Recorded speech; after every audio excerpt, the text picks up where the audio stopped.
രാഷ്ട്രീയക്കാർ അധികാരത്തിനും സ്ഥാനമാനങ്ങൾക്കും പണത്തിനും വേണ്ടി എന്തും ചെയ്തെന്നിരിക്കാം. എന്നാൽ ദൈവത്തിന്റെ പ്രതിപുരുഷന്മാർ സ്ഥാനമാനങ്ങൾക്കായി വേഷം കെട്ടി ആടേണ്ടവരാണോ? അവർ ഉയർത്തിപ്പിടിക്കേണ്ടത് കർത്താവ് പഠിപ്പിച്ച സത്യവും സ്നേഹവും നീതിയുമല്ലേ? പകരം സത്യവും സ്നേഹവും നീതിയും ചവിട്ടിമെതിച്ച് വിട്ടുവീഴ്ച ചെയ്യുന്നവരായാലോ? പ്രവാചക ദൗത്യമൊക്കെ എന്നേ ഉപേക്ഷിച്ചു. അധികാരത്തിനു മുന്നിൽ സമരസപ്പെട്ട് നേതൃത്വ ശൂന്യതയാൽ കുഴയുന്ന സീറോ മലബാർ സഭയുടെ ഏതൊരു വിശ്വാസിക്കും നെടുവീർപ്പും വേദനയുമാണ്. ദൈവം തമ്പുരാൻ നേരിട്ടിറങ്ങി വന്ന് തിരുത്തിക്കേണ്ട അവസ്ഥയിലാണ് കാര്യങ്ങൾ. സഭയെ നിയന്ത്രിക്കുന്നത് വിമത തീവ്രവാദി കലാപകാരികളോ അവരുടെ ആജ്ഞകളോ? വിമത തീവ്രവാദികളുടെ മുന്നിൽ വിറയ്ക്കുന്ന സഭാ നേതൃത്വത്തിന്റെ നിസ്സഹായാവസ്ഥ ആരെയും അമ്പരപ്പിക്കും. നേതൃത്വത്തിന് വല്ലാത്തൊരു മൗനം, നിസ്സംഗത, ഭീതി. ആർക്കും സത്യം തുറന്നു പറയാനാവുന്നില്ല. തെറ്റുകൾ തിരുത്തിക്കാൻ കഴിയുന്നില്ല. എങ്കിലും അധികാരം ആസ്വദിക്കുന്നു.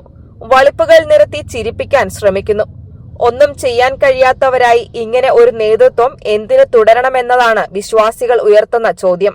വലിയ നോമ്പിന്റെ സമാപന വേളയിലും ഇതാണ് നേതൃത്വത്തിന്റെ ശൈലിയെന്ന് ഒരു വിശ്വാസി. നോമ്പിന് 3 കത്തീഡ്രൽ ബസിലിക്കയിലെ തർക്കം പരിഹരിക്കാൻ അതിരൂപത വികാരി മാർ പാംബ്ലാനി എന്താണ് ശ്രമിക്കാതിരുന്നത്? സാധാരണഗതിയിൽ ഓശാന ഞായറാഴ്ച അരമനയിൽ നിന്ന്, അതായത് മേജർ ആർച്ച് ബിഷപ്പിന്റെ ഹൌസിൽ നിന്നും കുരുത്തോല വെഞ്ചരിപ്പ് നടത്തിയതിനു ശേഷം പ്രദക്ഷിണമായി ബസിലിക്ക ദേവാലയത്തിലേക്ക് വന്ന് ബസിലിക്ക ദേവാലയത്തിൽ പ്രധാന വാതിൽ മുട്ടിത്തുറന്ന് അകത്ത് കയറി വിശുദ്ധ കുർബാന അർപ്പിക്കുന്ന പാരമ്പര്യമാണ് നമ്മൾക്ക് ഉള്ളത്. ഇത്തവണ എന്തുകൊണ്ട് അത്തരമൊരു സാഹചര്യം ഒരുക്കാനായില്ല? പകരം അതിൽ നിന്ന് വ്യതിചലിച്ച് മേജർ ആർച്ച് ബിഷപ്പ് അദ്ദേഹത്തിന്റെ തൊപ്പിയും വടിയും സംരക്ഷിക്കുന്നതിനായി കുരുത്തോല വെഞ്ചരിപ്പ് ബസിലിക്ക ദേവാലയത്തിൽ നടത്തി പ്രദക്ഷിണമായി സമീപത്തെ കന്യാസ്ത്രീകളുടെ മഠത്തിലേക്ക് പോയി അവിടെ കുർബാന അർപ്പിക്കുന്ന പ്രവണത എറണാകുളം അങ്കമാലി അതിരൂപതയിൽ എന്തിനു നടത്തണമെന്ന് വിശ്വാസി ചോദിക്കുന്നു. മറ്റൊരു വിശ്വാസി സഭയുടെ ഇന്നത്തെ ദയനീയാവസ്ഥയിലേക്ക് വിരൽ ചൂണ്ടുന്നു. അത് ഇങ്ങനെ: സീറോ മലബാർ സഭയിലെ കുർബാന ഏകീകരണം സംബന്ധിച്ച തർക്കങ്ങൾ സഭയുടെ നിലനിൽപ്പിനെ തന്നെ ബാധിക്കുന്ന തലത്തിലേക്ക് വളർന്നിരിക്കുന്നു. സഭയുടെ നിയമങ്ങളും സിനഡ് തീരുമാനങ്ങളും പരസ്യമായി ലംഘിക്കുന്ന വിമത വിഭാഗം വൈദികർക്ക് മുന്നിൽ സഭാ നേതൃത്വം മുട്ടുമടക്കുന്നത് വിശ്വാസികളെ വഞ്ചിക്കുന്നതിന് തുല്യമാണ്. Major archbishop Mar Raphael Thattil Thrissur അതിരൂപതയിൽ നിന്നുള്ള വ്യക്തിയാണ്. ആർച്ച് ബിഷപ്പ് മാർ ജോസഫ് പാംബ്ലാനി തലശ്ശേരി അതിരൂപതയിൽ നിന്നുള്ളയാളും. ഇവരുടെ മാതൃരൂപതകളായ തൃശൂരിലും തലശ്ശേരിയിലും വൈദികരും വിശ്വാസികളും സഭാ നിയമങ്ങളും സിനഡ് തീരുമാനങ്ങളും പൂർണ്ണമായും അനുസരിക്കുന്നു. അവിടെ അച്ചടക്കത്തോടെ ഏകീകൃത കുർബാന അർപ്പിക്കപ്പെടുന്നു.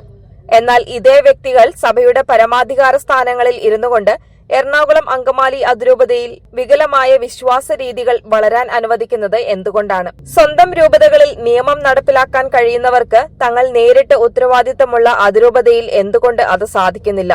ഈ വികല നേതൃത്വം സഭയുടെ അന്തസ്സാണ് തകർക്കുന്നത്. കാനോൻ നിയമം വിസ്മരിക്കരുത്.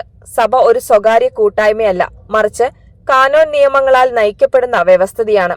മെത്രാൻമാർ എന്നത് വെറുമൊരു ഭരണാധികാരിയല്ല, മറിച്ച് വിശ്വാസത്തിന്റെ സംരക്ഷകരാണ്. സഭയുടെ ഐക്യത്തിന് വിരുദ്ധമായി പ്രവർത്തിക്കുന്നവർക്കെതിരെ നടപടിയെടുക്കാൻ മെത്രാൻമാർക്ക് ഉത്തരവാദിത്തമുണ്ട്. സഭയുടെ നിയമം അനുസരിക്കാത്തവർക്കും അതിന് കൂട്ടുനിൽക്കുന്ന ഉഴപ്പൻ മെത്രാൻമാർക്കും കാനോൻ നിയമം കൃത്യമായി ബാധകമാണ്. അധികാരത്തിൽ കടിച്ചു തൂങ്ങരുത്, പടിയിറങ്ങുക. സഭയെ നശിപ്പിക്കുന്ന ഈ പ്രവണത തുടരാനാണ് ഭാവമെങ്കിൽ ഉത്തരവാദിത്തപ്പെട്ടവർ ആ സ്ഥാനങ്ങളിൽ ഇരിക്കാൻ യോഗ്യരല്ല. അധികാരം വിനിയോഗിച്ച് അച്ചടക്കം കൊണ്ടുവരാൻ കഴിയുന്നില്ലെങ്കിൽ രാജിവെച്ച് പുറത്തു പോകാൻ വത്തിക്കാനോ കോടതികളോ പറയുന്നതുവരെ കാത്തിരിക്കരുത്.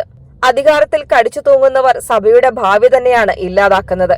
സിനഡ് തീരുമാനങ്ങൾ നടപ്പിലാക്കാൻ ആർജവമില്ലാത്ത നേതൃത്വം വിശ്വാസികളെ വഞ്ചിക്കുകയാണ്. വിമത വൈദികരെയും അവരെ പിന്തുണയ്ക്കുന്നവരെയും സഭയുടെ നിയമത്തിന് കീഴിൽ കൊണ്ടുവരണം. അവസാനമായി സഭയെ വെറുമൊരു വിമത കൂട്ടായ്മയാക്കി മാറ്റുന്നവർ സ്വയം വിരമിക്കുന്നതാണ് സഭയുടെ നന്മയ്ക്ക് ഉചിതം. സഭയുടെ നിയമം പാലിക്കുക, അച്ചടക്കം നിലനിർത്തുക. സഭയെ സ്നേഹിക്കുന്ന വിശ്വാസികളുടെ ക്ഷമ പരീക്ഷിക്കരുത്. വിശ്വാസി മുന്നറിയിപ്പ് നൽകുന്നു.